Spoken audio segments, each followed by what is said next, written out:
Oi, pessoal, tudo bem? Essa é uma aula de filosofia. Nela nós vamos falar a respeito de dois conceitos, moral e liberdade, e como que esses dois conceitos se relacionam com a vida em sociedade através de duas doutrinas, o contratualismo e o determinismo. Primeiro, nós temos que entender o que significa o conceito de moral. Moral são os valores que são professados por uma sociedade ou por um grupo de indivíduos e são valores que mudam no decorrer do tempo e do espaço. O que isso significa? São aquelas regras sociais que variam de uma época para outra, ou de um país para o outro, ou mesmo de uma região para outra. Então, por exemplo, o divórcio. Até os anos 30 no Brasil, o divórcio não existia. Você até podia se separar, um casal podia se separar, mas eles não podiam se divorciar e, portanto, não poderiam se casar de novo. Hoje, na nossa sociedade, o divórcio, se os dois estiverem de acordo, o divórcio sai em até 24 horas, porque a visão da lei mudou. A lei antes, o Código Civil entendia que não deveria ser permitido, que o matrimônio era para sempre, e hoje essa é uma visão religiosa. Em algumas religiões, a pessoa não vai poder se casar de novo na igreja que ela frequenta, mas no civil, no cartório, ela pode se casar e se divorciar quantas vezes ela bem entender, porque a moral da sociedade mudou e o Código Civil mudou. Outro exemplo que a gente pode falar é a respeito da escravidão. Até 1888 no Brasil, você podia ter uma pessoa escravizada, você podia comprar um indivíduo e isso era aceito pela sociedade e era aceito pelas leis. Hoje, lógico que nós temos leis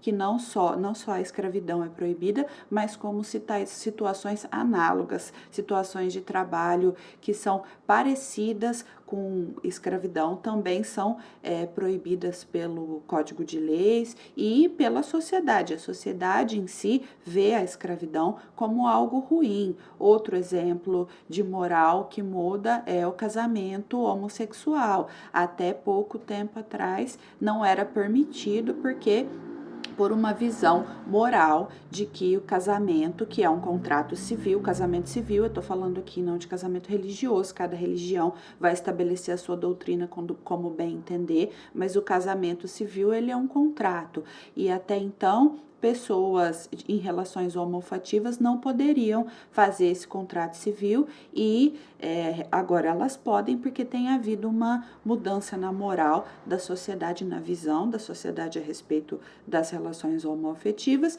e isso está sendo levado adiante pelo Código de Leis, pelo STF, seguindo a nossa Constituição.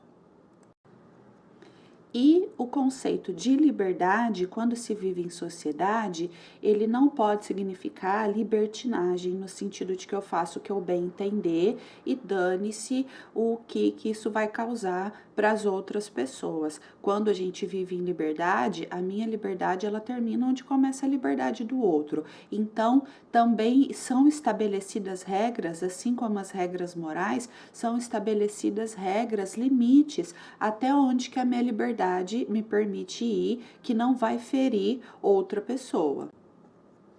Então, desde que o ser humano vive em sociedade e passou a viver em civilizações e a construir sociedades avançadas, e desde que surgiu a filosofia, busca-se explicar como melhor se estabelece, como que se começou a se estabelecer e qual é a melhor maneira de se estabelecer essas regras morais, e como que se estabelece o que é liberdade e como que essas regras surgem e como que elas são desenvolvidas dentro de uma sociedade.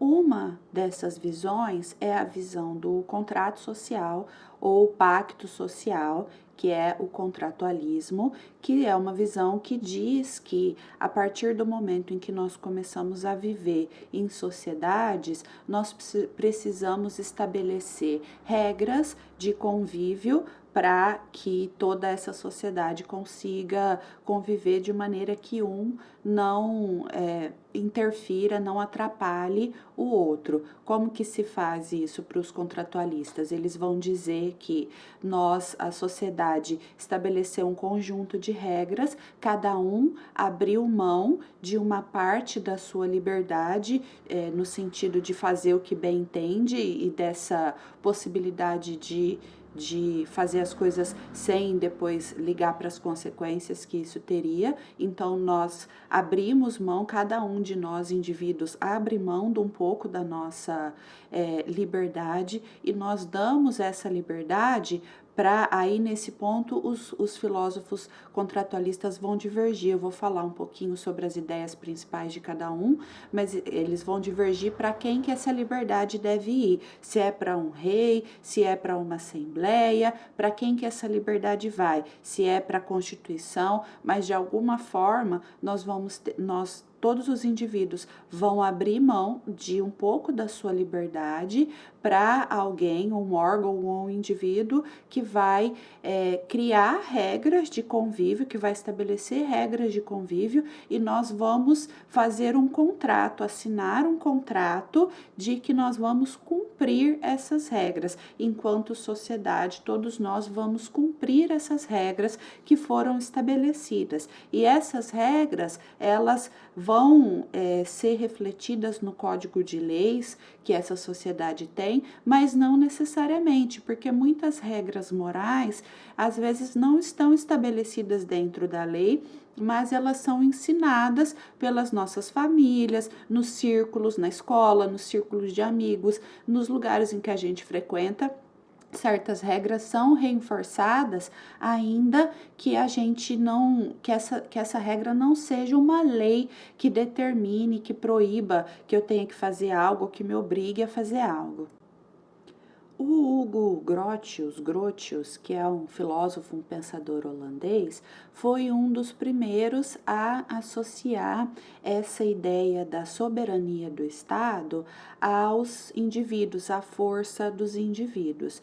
Primeiro, a gente tem que lembrar que para eu ter um Estado, eu preciso de uma nação, de um povo que se identifique culturalmente de alguma forma, eu preciso de um território onde esse povo vive e eu preciso de um governo que vai governar esse povo. Um Estado soberano é um governo que se autogoverna, que não sofre interferências de fora, de outras nações ou de outros estados. Soberano é aquele que se autogoverna. E aí o Hugo Grotius vai dizer que o direito dos indivíduos, nós indivíduos, pegamos parte desses nossos direitos individuais e entregamos ele para o Estado, para que o Estado represente os nossos direitos e mantenha eles, mantenha o direito de todos, faça cumprir o direito de todos e não apenas de alguns. Mas o que são esses direitos naturais? Direitos naturais são direitos que caberiam a todas as pessoas, direitos que já nasceriam com a gente. Então, a gente não precisaria lutar, pedir, não precisaria de ninguém dar esses direitos para a gente, porque eles são direitos nossos. Nós já nascemos com eles, todos os seres humanos, todos os indivíduos que fazem parte dessa sociedade.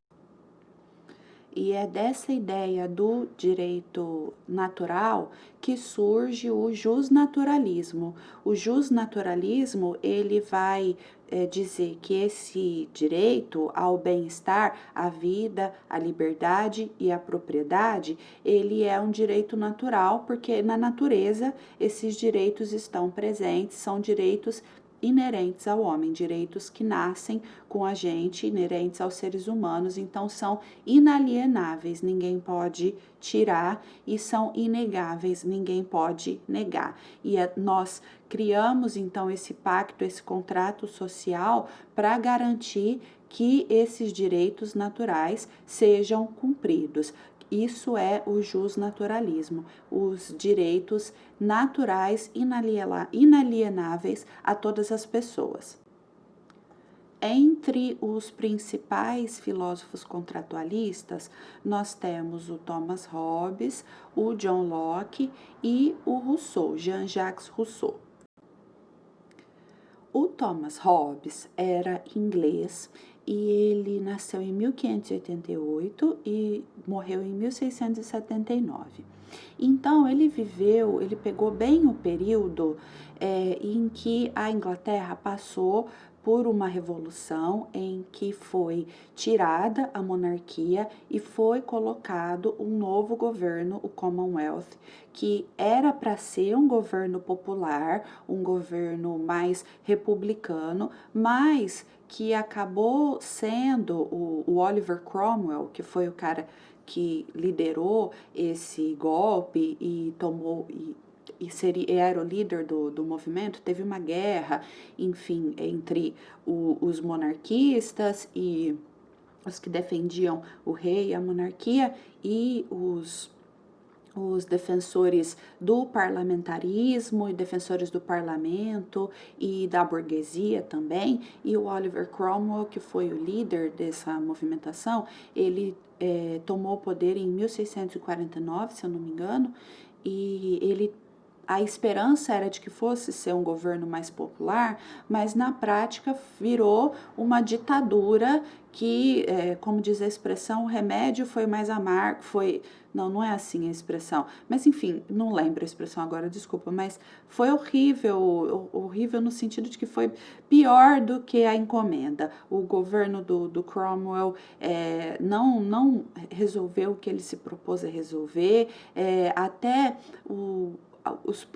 a pouca democracia que existia ali no sentido da Câmara dos Lordes, do parlamento inglês, ele dissolveu. Então o Thomas Hobbes tinha muito pessimismo em relação a um governo popular e ele acreditava que uma monarquia forte seria uma melhor saída do que um regime republicano, porque o regime republicano que ele presenciou foi uma ditadura e ele achou que então era melhor uma monarquia forte, seria mais interessante um rei forte para impor esse contrato social e fazer cumprir os direitos naturais de todos os indivíduos.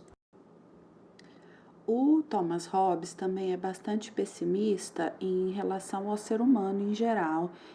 Dele a frase "o homem é o lobo do homem", então, no sentido de que o homem caça e é o predador do próprio homem.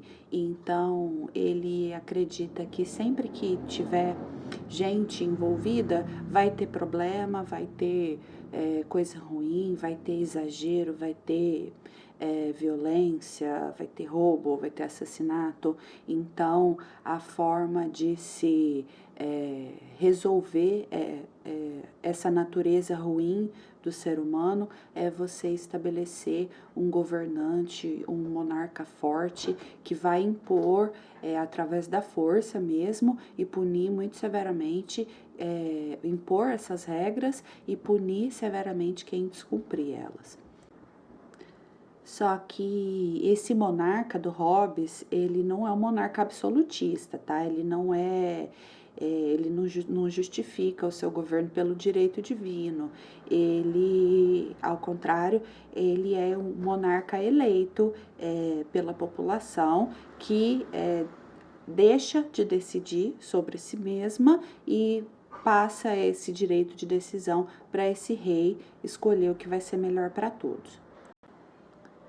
Esse soberano, representando o direito da maioria, iria criar todas as leis e iria fazer cumprir todas essas leis. Então, obedecer às regras sociais para o Thomas Hobbes é obedecer a esse soberano. O John Locke também é inglês, mas ele ele nasceu em 1632 e morreu em 1704. Então ele viveu depois do Thomas Hobbes e ele já viveu no período em que tinha acontecido a Revolução Gloriosa. Os reis ingleses, a Inglaterra já tinha voltado a ser uma monarquia, mas agora uma monarquia parlamentar. Então o poder dos reis era limitado pelo parlamento e pela Carta Magna que eles criaram, que estabelecia regras de o que o rei poderia fazer ou não, e depois na prática, até hoje em dia, assim, a Inglaterra continua sendo uma monarquia parlamentar. Quem tem realmente poder político, quem é o chefe de estado é o primeiro-ministro, e o rei, ele é chefe de governo, ele é um representante, ele tem alguns papéis, mas quem manda mesmo é o primeiro-ministro, que é escolhido pelo partido que elegeu a maioria dos parlamentares. O John Locke visitou os Estados Unidos, ele era comerciante, inclusive foi comerciante de pessoas escravizadas, então apesar dele defender o justnaturalismo e os direitos naturais de liberdade, de propriedade, apesar de defender isso para homens brancos, ele não teve problema em não estender esses direitos naturais aos africanos, que ele vendia, comprava e vendia para os Estados Unidos. E visitando a América do Norte, ele entrou em contato com as sociedades indígenas, que ele chamou de sociedades naturais, porque se organizavam de uma maneira mais primitiva, e ele viu que essas sociedades funcionavam muito bem, em harmonia, sem ter um rei, tendo papéis sociais estabelecidos, cada um cumprindo a sua função para o melhor da tribo e da aldeia. E aí ele chamou isso de pacto de consentimento, e ele se inspirou nisso para propor o modelo ideal de contrato social, de pacto social para ele. Então, de acordo com o pacto de consentimento, cada indivíduo abriria mão de um pouco para o seu semelhante, e toda a sociedade se estabeleceria, se organizaria, cada um cumprindo o seu dever, sem precisar desse rei, desse monarca que o Hobbes acreditava que precisava existir. O John Locke já não acha que esse rei é necessário. E enquanto o Thomas Hobbes tem medo da Assembleia, porque ele acredita que como são muitas pessoas envolvidas, é mais fácil você achar alguém que se corrompa, alguém que seja corruptível e que corrompa o restante da Assembleia e que deixe de defender o bem comum. O John Locke, como ele já presencia a monarquia constitucional, parlamentarista, e ele vê ela funcionando na Inglaterra, ele já celebra a Assembleia como uma maneira superior de governo, porque a Assembleia, ou a Constituição, ou o Parlamento, ele é uma forma de limitar, de controlar os poderes do rei, e esses representantes, eles são escolhidos pelo povo e eles são trocados de quando em quando. Então, a população, se não estiver satisfeita com o deputado, com o senador, ela pode sempre trocar, e o rei não é assim que funciona. Então, o Locke acredita que, como na Europa não se tinha mais essas sociedades naturais, que ele considera as sociedades indígenas, ele propõe, então, as assembleias como uma maneira de se aproximar dessa sociedade natural, para se fazer esse pacto de consentimento, em que a população abra então mão de alguns direitos e dê esses direitos para esses representantes, para esses parlamentares, para essa Assembleia, que vão representar o direito e os interesses da maioria e o bem comum, né, e vão defender o bem de todos. É importante a gente ressaltar que o John Locke, ele acredita que a propriedade privada já existia antes mesmo de existir um Estado. Ele diz que essa propriedade, ela pode um dia ter pertencido à maioria ou a todos os sujeitos da comunidade, mas que, de acordo com o pensamento dele, pela meritocracia, isso vai sendo acumulado, essa propriedade vai sendo acumulada na mão de poucos, dependendo da capacidade de trabalho individual. Então, ele não leva em conta por exemplo, o sistema de produção, o modo de produção asiático e a servidão coletiva, onde você tem todos aqueles servos, que toda uma camada da sociedade, sem falar das pessoas escravizadas, que por mais que trabalhem, são impedidas por lei de adquirirem alguma propriedade, né? Então, como que essas pessoas como que tem meritocracia se você tem uma parcela da sociedade que, mesmo trabalhando, é impedida de receber pelo seu trabalho, ou se receber pelo seu trabalho é impedida de comprar terras, de adquirir posses, né? Então, como que o trabalho individual vai ser responsável pela acumulação de terras? Mas essa é a visão do John Locke, que é diferente da visão do Rousseau. O Rousseau, ele era suíço, ele nasceu em Genebra, ele nasceu em 1712 e morreu em 1778.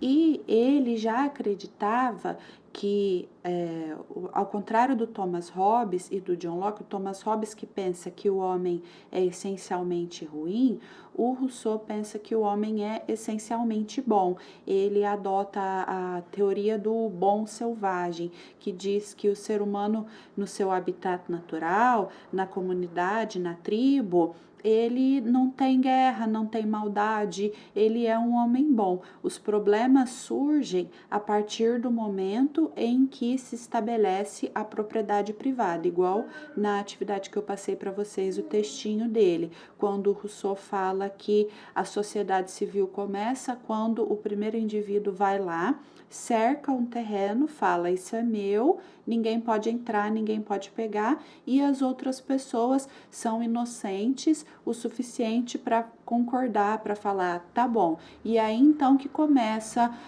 o roubo, o assassinato, a guerra, a violência, porque ele diz que todos esses problemas são derivados da briga pela propriedade. Então o Rousseau, ele discorda do Thomas Hobbes, porque ele acha que o ser humano é essencialmente bom, mas é corrompido pela propriedade privada, pela vontade de acumular bens, e então ele também discorda do John Locke quando ele diz que a propriedade privada não existe antes da organização do Estado. Aliás, o Estado e a sociedade civil surgem a partir do momento em que se começa a existir o conceito de propriedade privada. O Rousseau também era um admirador da República, da democracia ateniense, que é chamada de democracia direta, né? Então, em Atenas, todas as decisões que iam ser tomadas, as leis que iam ser criadas, você tinha, depois do Clístenes e do Péricles, quando já tinha democracia espalhada por Atenas, né? Já mais desenvolvida, você tinha todos os cidadãos iam participar de assembleias e votava. Todo mundo levantava a mãozinha e opinava. Só que, primeiro, que a gente está falando de uma cidade-estado menor do que um grande país, e segundo, que em Atenas só eram cidadãos os homens maiores de 18 anos, com pai e mãe ateniense. Então, estrangeiro, filho de estrangeiro não era considerado cidadão, e mulheres também não eram consideradas cidadãs. Então, essa democracia direta, ela não tem como acontecer na sociedade moderna em que o Rousseau vive.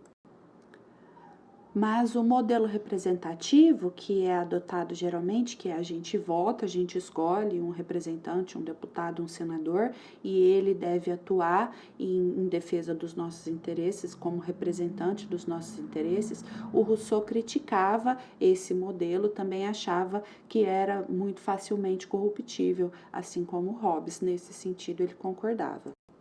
E ele também defendia que o próprio povo podia ser corrompido pela ganância, então poderia ter compra de voto, ou um representante poderia ser eleito sem que o discurso dele, sem que a plataforma dele fosse defender o bem comum, mas o povo poderia se corromper e eleger um representante que não tivesse já o interesse em comum em mente para começar na hora da eleição. Então, por isso, ele acredita que tem que ser instituídas leis, um código de leis que vão representar a vontade da maioria, aliás, a vontade de todos, para garantir que mesmo que a população seja corrompida, que o governante seja corrompido, que o representante do povo seja corrompido, esse código de leis que tem que garantir o cumprimento do justnaturalismo, dos direitos naturais e do que for mais interessante para toda a sociedade, não só para uma parte dela. Para falar de determinismo, antes nós temos que estabelecer a diferença entre o que é determinação e o que é determinismo. Determinação é a nossa capacidade de agir, de estabelecer um objetivo e agir de acordo, estabelecer não só objetivos, mas marcas que nós queremos alcançar e agir de acordo para que a gente consiga realizar, concretizar esses objetivos. Então, uma pessoa determinada é uma pessoa que estabelece uma coisa que ela quer fazer e ela vai atrás e ela luta e ela faz o que for necessário para ela concretizar esse objetivo. Isso é determinação, é uma pessoa determinada. Já o determinismo é uma doutrina filosófica, é um princípio não só da filosofia, mas que permeia várias outras áreas, como a biologia, a geografia, a história, a sociologia.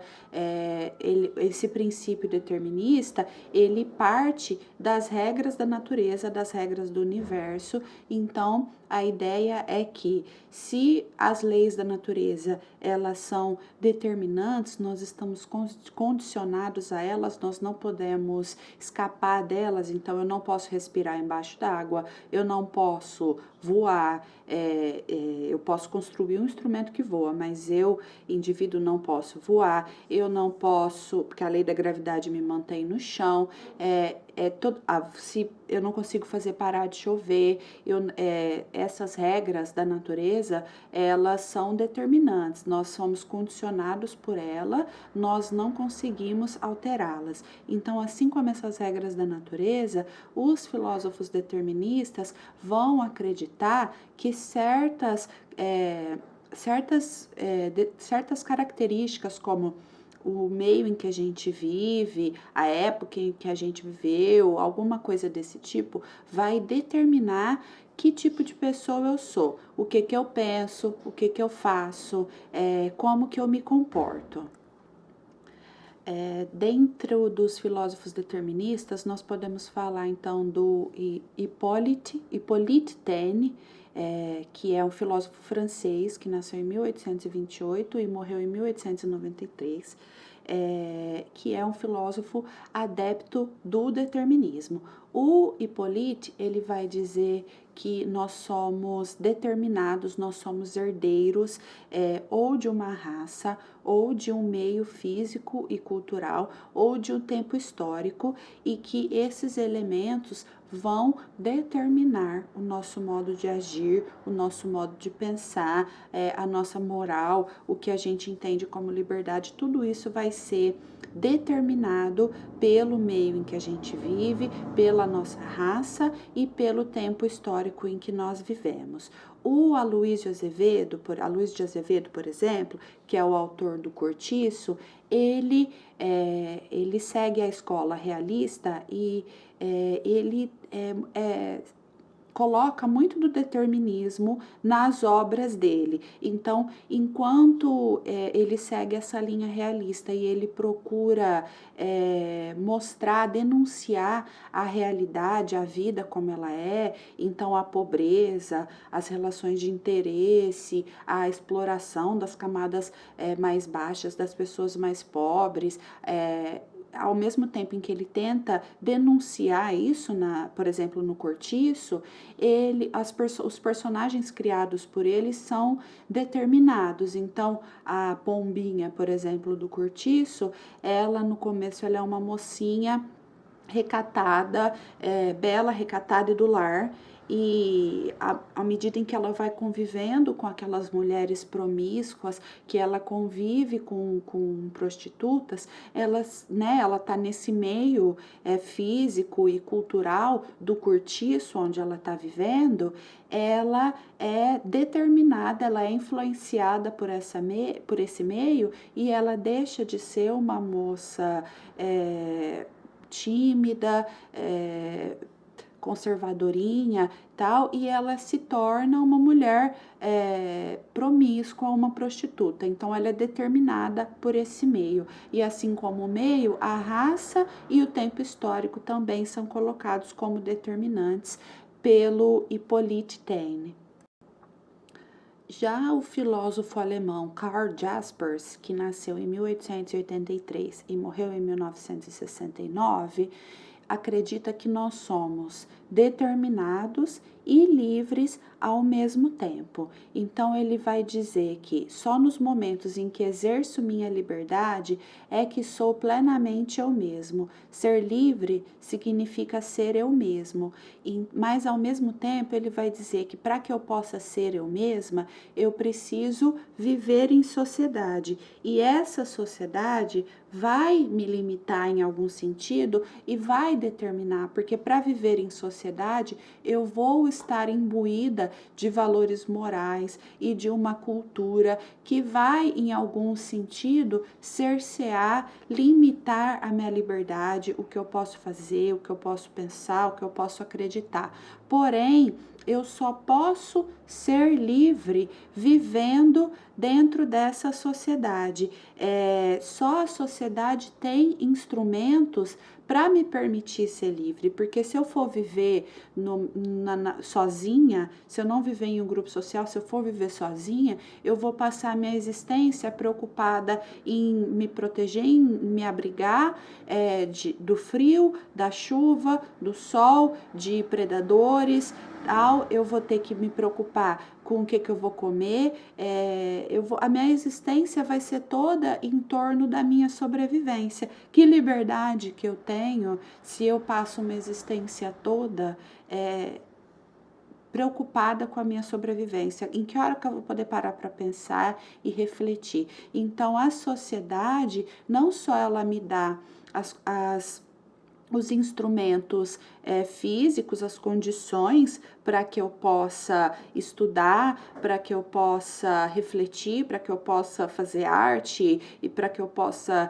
fazer engenharia e para que eu possa ler e procurar outras coisas, mas é também através desse conhecimento coletivo do que outras pessoas já viveram, dessa socialização, que eu também aprendo muito. Então, eu não tenho que descobrir tudo desde o começo, porque várias pessoas já estudaram, já pesquisaram, já entenderam antes de mim. Então, eu tenho esse coletivo, esse conhecimento coletivo para acessar. Então, por isso que eu preciso viver em sociedade para ser verdadeiramente livre, apesar da sociedade me limitar em vários sentidos.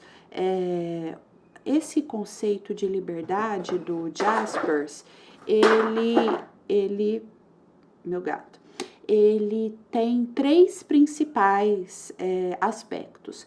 Primeiro, que a liberdade ela é essencial para todos os seres humanos. Então, ela é um direito natural e para todos. Então, independente da religião, da raça, da condição social, da opinião política, econômica. Então, ao contrário do John Locke, por exemplo, que defende o justnaturalismo, mas ao mesmo tempo não defende esse direito natural para as pessoas africanas, o Karl Jaspers já vai dizer que independente da raça ou da religião ou da condição social, a liberdade é um direito de todos. E ele também vai dizer que a liberdade ela deve ser garantida para todos os indivíduos através de uma constituição, de um código de leis ou de um acordo ou de uma convenção social.